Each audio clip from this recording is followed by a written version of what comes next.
வணக்கங்க. இன்றைக்கி காய்கறி கழிவு உரமும் மீன் அமிலம் உரம் எப்படி தயாரிக்கலான்னு பார்க்கலாங்க.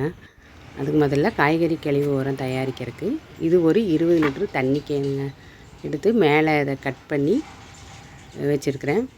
இதில் கீழே ஹோல்ஸ் போட்டு நம்ம வச்சுக்கணும். ஹோல்ஸ் எதுக்குன்னா தண்ணி அதிகமாகும் போது அந்த தண்ணி வடித்து வெளியே வரும். அதையும் நாம் எடுத்து நம்ம செடிக்கே உரமாக அதை தண்ணியில் கலந்து யூஸ் பண்ணிக்கலாங்க. இப்போது காய்கறி கழிவு உரம் எப்படி தயாரிக்கிறதுன்னு பார்க்கலாம். ஃபஸ்ட்டு கொஞ்சம் அதில் மண் போட்டுக்கலாம். கீழே மண் போட்டோம்னா தான் அப்போ நம்ம காய்கறி கழிவு தண்ணி வடிஞ்சாலும் ஃபஸ்ட்டு மண்ணிலேயே இறங்கிடும். அதுக்கப்புறம் நம்ம காய்கறி கழிவை போட்டுக்கலாங்க. இது வாழைத்தண்டு இதெல்லாம் இன்னும் கொஞ்சம் பொடி பொடியாக கட் பண்ணி போடலாங்க.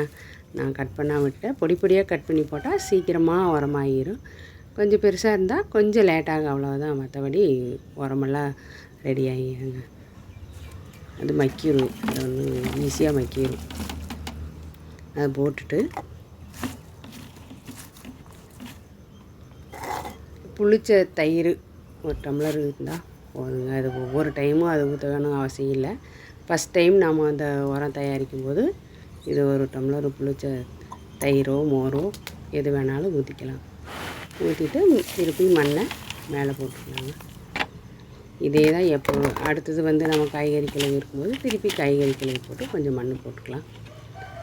அப்போது வாரத்தில் ஒரு 2 டைம் நல்லா கிளறி விடணும். அப்போ கிளறி விட்டால் தான் சீக்கிரமாக மக்கி நம்மளுக்கு உரம் கிடைக்கும். இது ஒரு நிழல் பாங்கான இடத்துல மூடி வச்சிடலாம். இப்போது நான் அந்த காய்கறி கழிவு உரம் தயாரித்து வச்சுருக்கிறத பார்க்கலாங்க. இதுக்கு ஏற்கனவே ட்ரம்மில் நான் இது தயார் பண்ணி வச்சுருக்கிறேன். 90% இது தயாராகிடுச்சு. ஆனால் கலர் நல்லா கருப்பாக மாறணுன்னா இன்னும் கொஞ்சம் நாள் வேணுங்க. இது மக்கிடுச்சு. இதையே நம்ம இப்போ செடிக்கு தாராளமாக யூஸ் பண்ணலாம். இது நல்லா கருப்பு கலராக வரக்கு இந்த WTC இதெல்லாம் தெளிப்பாங்க. அது தெளித்தா உரம் நல்லா கருப்பு கலராக வரும். அது எனக்கு கிடைக்காதனால நான் எப்போ புளிச்ச மோர் பழைய புளிச்ச மாவு இதில் ஊற்றி மக்கிடுச்சுங்க. இப்போ இதை நம்ம செடிக்கு எப்படி யூஸ் பண்ணலான்னு பார்க்கலாம். நல்லா மக்கிடுச்சுங்க. தாராளமாக செடிக்கு நல்லா அது உரம். செடியில் இப்படி நம்ம கீழே நல்லா கிளறி விட்டுட்டு கொஞ்சம் கொத்தி விட்டு கிளறி விட்டுட்டு போட்டோம்னா போட்டுட்டு திருப்பி நம்ம மண்ணை போட்டு திருப்பி மூடிடணும். ஏன்னா அது மூடாமல் அப்படியே விட்டுட்டோம்னா வெயில் பட்டுச்சுன்னா அந்த சத்தெல்லாம் போயிடும். அது திருப்பி மூடி விட்டுட்டு அதுக்கு தேவையான அளவு தண்ணி ஊற்றிக்கலாங்க.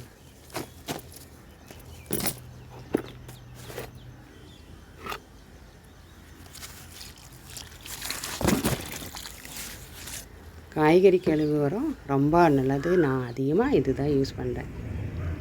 இது மீன் அமிலங்க. மீன் அமிலம் நம்ம வீட்டுக்கு சமையலுக்காக நான் வாங்குகிற மீன்லேயே அதில் வர்ற கழிவுக்கே நாம் மீன் அமிலம் தயாரிக்கலாங்க. அது எந்த அளவு இருக்குதோ அதே அளவுக்கு நாட்டு சக்கரை போட்டு நம்ம காற்று போகாத டப்பாவில் மூடி வச்சுட்டு இதையும் நம்ம அடிக்கடி குலுக்கி விட்டுட்டே இருக்கோங்க. குலுக்கி விட்டுட்டே இருந்தால் நம்மளுக்கு 1 மாதத்தில் மீன் அமிலம் உரம் திரவ உரம் ரெடி ஆகிடும். இதை நம்ம 1 லிட்டருக்கு ஒரு 5 மில்லி அப்படின்னு கணக்கு பண்ணி நம்ம தண்ணியில் கலந்து செடிகளுக்கு அடிக்கலாங்க. 5 மில்லினே கணக்கில் எச்சா போனாலும் கம்மியாக போனாலும் இது தப்பு இல்லை. நான் அதிகமாக எங்கள் மாடி தோட்டத்தில் யூஸ் பண்ணுறது காய்கறி கழிவு உரம், மீன் அமிலம், அதுவும் போக அரிசி பருப்பு கலவர தண்ணி. இது 3 தாங்க நான் அதிகமாக பயன்படுத்துகிறேன். வேறு மண்புழு உரம் மற்றெல்லாம் நான் வாங்குறதில்ல அதிகமாக. இப்போது இதில் ஒரு 2 லிட்டரு தண்ணி ஊற்றிருக்குறேங்க. இதில் கொஞ்சம் மீன் அமிலம் ஊற்றி நல்லா கலக்கி விட்டுக்கலாம். நல்லா வடிகட்டிக்கணுங்க. ஏற்கனவே நான் அந்த மீன் அமிலத்தை வடிகட்டி தான் வச்சுருக்கேன். ஏற்கனவே தயார் செஞ்சு வச்சுருந்த மீன் அமிலத்தை வடிகட்டாமல் விட்டுட்டோம்னா அந்த இதில் போய் அடைச்சிக்கும். அப்புறம் நம்ம செடிக்கு மருந்து இதை அடிக்கும்போது கொஞ்சம் அடைச்சி இதில் ஊற்றிக்கலாம்.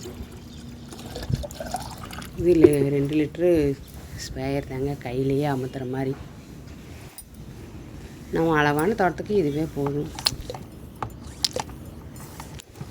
இப்போ இதை தக்காளி செடிக்கு அடிச்சுக்கலாங்க. நிறையா காய் பூவெல்லாம் இருக்குது. மீன் அமிலம் அடிக்கும்போது இன்னும் நல்லா அந்த காய் பூவெல்லாம் நல்லா பழமாகுங்க, நோய் தாக்குதல் வராமல் இருக்கும், செடியும் நல்லா பசுமையாக இருக்குங்க. இந்த உரத்தை நீங்களும் வீட்டில் தயார் செஞ்சு பாருங்கள். இந்த வீடியோ பிடிச்சிருந்தா ஒரு சப்ஸ்கிரைப் பண்ணுங்கள். நன்றி.